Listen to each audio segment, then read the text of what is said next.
Welcome to the Etsy podcast. I'm your host, Justin McRoberts, and I'm also my very own guest. After years of interviewing other people about the intersection of art and religion and leadership, in the hopes to be helpful to you, what we decided, producer Dan Poynton and I decided that the most helpful thing I could do was to ask you, like, what is it you're going through? What is it you're facing? Take your questions and then build podcast episodes around those questions. So every week I grab a question or two or five over at Instagram. I'm pulling up the questions right now. And I'll answer a bunch of those questions at Instagram, and then I will build a podcast episode around those that either resonate with me or are touching on conversations I'm having with other coaching clients or with art friends. And this week, actually, there's one question that I'm going to build this whole episode around because it really actually did land really squarely for me and some things that I've been up against and I've been wrestling with, and a series of conversations I've had with clients and with artists, friends. And it's a question that has a lot to do with permission, and permission has a lot to do with resistance. So this person's question, it's a great question. It says, how would you explain the need for a day of silence to your family and your friends who expect you to talk? How you explain the need for a day of silence to your family and friends who expect you to talk. This is a person who's wanting to implement the religious discipline of silence and solitude. And what that means is if they're going to be quiet and go away, they're not going to be available to friends and family who are used to them being around and available more often. And you can hear the weird, interesting little intersection is in their soul, they need to be less available, and that's going to come at the cost of them being available. I'll say this, not all resistance comes from really dark places that want to destroy you. And it's a mistake. One of the reasons that it's a mistake for us to experience all resistance the same way is because these are good people, right? Like these are your friends and this is your family. And your friends and family are saying, this is going to cost us. And you need to be able to, I'm saying the word need here. I'm saying you need to be able to explain to your friends, your family, or the sources of good energy and whatever in your life. You need to be able to explain to your friends and your family what it is that you're doing and how it is you're going to do it so that you can invite those good persons and good partnerships into your long-term becoming. So I would say like this, the desire, and I wrote it down, I've got some notes right here so I don't lose myself. The desire to create and the impulse to contemplate, both the religious and the spiritual impulses, all of them, they stir conversations about who you are and who you're becoming. And as you become someone else, that comes at the cost of the learning curve of, and maybe an invitation towards the people and the systems around you who are also good. So it doesn't just, in other words, as you become who you're becoming, which shows up in creative and religious impulses, as you become who you're becoming, the systems and the people around you who have relied on you being a certain way are going to be stirred into a conversation because you're going to become somewhat unreliable and unpredictable for a time. And that means you need a plan. When you say, I'm going to go away and get some silence and some solitude, what your family and your friends going to need is like, okay, what does that look like? Tell us what we can hold on to as you change and become who you're changing and becoming into. If you're going to change and you're going to be different, what does that actually mean for us? Don't hear that just as people being in your way. Again, it's a really immature way to go about doing like new creative impulses, engaging in new creative impulses or like doing new religious stuff. It's to say like, if you don't get it when I say it out loud, you're in my way. They're probably not in your way. They're probably part of the way you get it done, which is a whole other thing we can get into another time. Having a plan allows you to say to the people around you, this is exactly what this looks like. This is what I'm going to do. This is what I'm wanting to do. And this is what I'm going to go away once a month for half a day. I'm going to leave at 7 a.m. and I'll be back by 4. And it's going to be on these days. That gives people around you handles. It also gives you something to hold on to so that you have to stick with your own plan.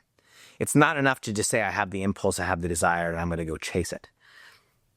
Not only does it not work with people around you, you won't stick to an impulse. You will stick to a plan. So when we sense that plan, that desire in us, the need for a day of silence, okay? If your family and your friends are asking you for that, like, instead of hearing that as people being in your way, hear it as like an invitation to articulate even to yourself, this is what I'm going to go do.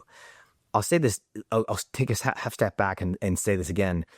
You're not being obedient to an impulse in you. You will be obedient to a plan. You won't stick with the desire to get silent. You won't stick with the desire to become someone new. You will stick to a plan. So when you have that impulse, make a plan. And if you're having a hard time making a plan, hire a coach. Here's something I wanted to do. I'm picking up all this resistance from my family and my friends. I don't know how to, okay. Hire someone to help you make a plan and then stick with that plan so that you can actually, one, articulate to the people around you, we're going to come back to that, what you're up to exactly. And so you have a plan that you're sticking to, because the impulse will go away. Resistance will snuff it out in some way, shape, or form. But with the plan on a calendar, which we'll come back to, you will actually you're more likely to stick with the plan. Have a plan, hold it loosely. Like I said, the idea of, having to ask or wanting to ask permission from others, it's not just a matter of just saying screw you to the people who are in your way, because sometimes the people who are in your way are good things. I'll say it like this. This question kind of forces you to come to grips with, I wrote this down this way, come to grips with how much power we've handed over to other agencies and that it was our choice to do so. So when we come to these moments when, for better, for worse, the people around us are asking questions about the changes we're making, part of what we get to come to grips with is like, this is a life that I have built to some degree because of like all my choices. Your job, your family schedule, these are things that either you built because you chose to do them this way, or they're things that you gave consent to, and now your soul is saying, I want something different. In other words, you wanted those things when you chose them. You wanted your life schedule to work a certain way, or you agreed to your life schedule working a certain way. Now you're wanting to change that. There was some will in you that helped form and shape your life the way it is. And now your soul is saying that was good. You chose it because you wanted it, that you wanted it then. And now you want more. So come to grips with how much of your life you have actually built by the sheer force of will or by consent. The invitation then that we get to offer other people as we begin to shape and change our lives differently is for them to come along with you. It's like I said, it's a terrible immaturity to say that if someone asks you questions or doesn't like a thing you are or doesn't understand a thing you're doing, that they're just in the way. If your kids, your spouse, your friends are not sure what it means for them that you are changing or growing, or that you're trying to do your life differently, instead of hearing that just as negativity and resistance in that way, hear that resistance as an opportunity to invite them in. Your soul is saying, I want more. What if that was something you got to pass on to other people, and you got to actually do that in a way that gave them a kind of permission that they could then follow? They could watch you be really responsible to the systems, the relationships, and the patterns you've said yes to for all these years, even as you're changing. One of the ways we give into resistance most prominently is, like I said at the very beginning, I don't want to mess with my existing systems. To some degree, they're good because they work, and because we care about the people who are in them. Well, one of the ways we then love our people and love the people we've committed to as we change is by like showing them it's possible for me to change and grow. It's possible for you to change and grow. That spiritual, religious, artistic impulse in you is an impulse to and a desire to change and grow, and to show other people that it's possible for us to change and grow while still being responsible to the life we built is one of the most just blessed, sacred, wonderful gifts of leadership we can offer the world around us. I can become someone else without like ruining my life. Well, gosh, let's all hope that that's possible. Let's all hope that I can make some agreements in my 20s about how I'm going to live my life. And then in my 30s, as I change and I grow, I can actually negotiate those same agreements so that I can change them and articulate them. That it's not a matter of like, I've decided to be someone else and I'm now going to nuke my life and blow all these things up and disappoint these people and walk away and just, what if that impulse is also an impulse to invite the world around us into the same process that we are in, a process of becoming and changing and growing? So the primary tool when it comes to making this kind of agreement, to explaining the need for a day of silence to your family and your friends who expect you to talk, the primary tool we get in this process is the calendar. One, because like I said, you'll stick to a plan. If it's on the calendar, like you'll still say yes, even though resistance is coming from good or bad places, but also gives the people around you like something to look at. They can look at the calendar. You can pass along your calendar notes and say, this is where I'm going to be and this is what I'm going to be doing. The calendar helps you first and foremost see your life the way you've set it. If the invitation is for you to become different, part of what you have to come to grips with is that you've built or agreed to your life being this certain way. So what is it exactly you're having to give up in order to make room for the new thing? That's part of the invitation. I get to see, like, I give a whole lot of time to the gym and maybe I can actually take a couple hours off. Maybe you've been super committed to getting fit and doing the thing. Or maybe you hook up and you're like, I spend a whole lot of time doing this other thing that like, it's really not all that healthy for me. Or it's like, it used to be great and used to be boring. It used to be great, it used to be helpful, and now it's kind of just boring and I just do it because I do it. Using the calendar as a tool helps you do part of what the call in you is asking you to do, which is to take survey of your life. How are you living now that you no longer want to live? Like, what is it about your life that you want to need to change so that you can become who you're becoming? Using your calendar helps you see your life as it is, so you know what it is you're wanting to change in specific. It also helps you love your life and negotiate. So you're not just willy-nilly, like just carving out some time at some random expense. Like, know what it is you're saying no to, know what it is you're eliminating, so that you can lovingly change your life for the sake of your own soul and for the sake of the people around you. And also get a coach. This is why I do what I do.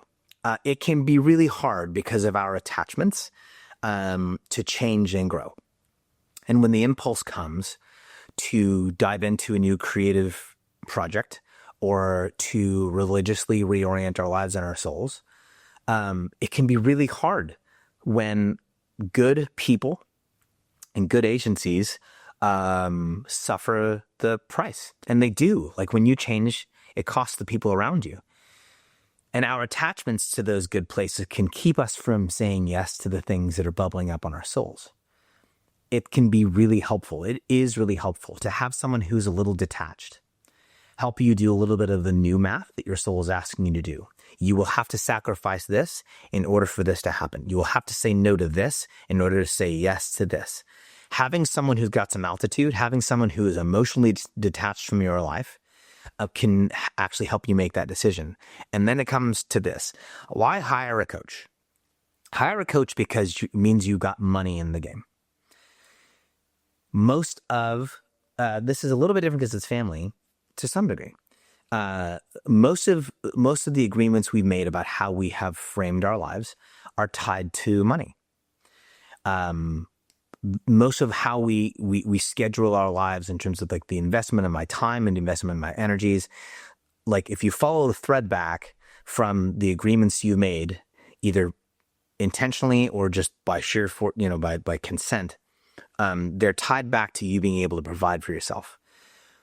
If I don't tie money to my process of becoming someone else, I kind of leave a gap there.